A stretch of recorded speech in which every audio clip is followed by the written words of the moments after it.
Karibu tena katika video ya tatu, sehemu ya tatu. Ni nani anayeamua gender? Nani anadetermine gender ya mtoto au jinsia ya mtoto? Katika video hii ni kweli kwamba mtoto anaumbwa katika uhusiano, intimate sexual relationship, uhusiano wa kimapenzi wa mume na mke.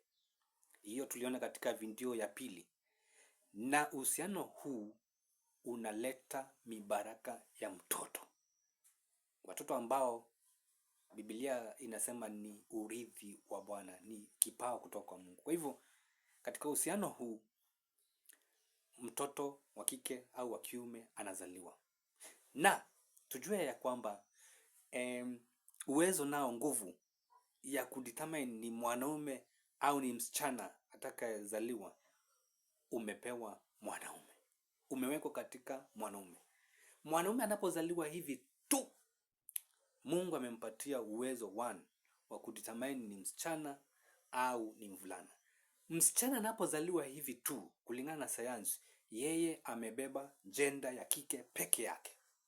Kwa hivyo ni nani anayeamua? Kulingana na sayansi ni mwanaume.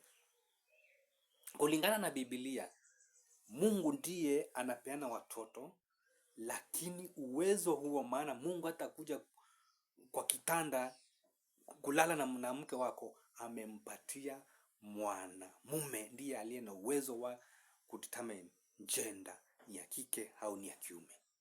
Sayansi inaonyesha kwamba mwanaume anapozaliwa anakuwa na XY chromosome. Mwanamke anapozaliwa kasichana hivi tu kamebeba XX, gender ya kike.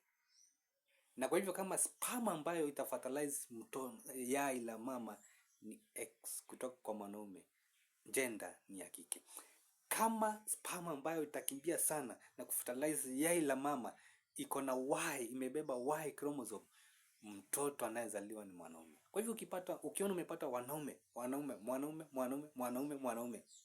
ujue ya kwamba sperm ambayo iko na uwezo wa kukimbia sana ni ya gender ya mwanaume. Ukiona umepata wasichana, usicomplain.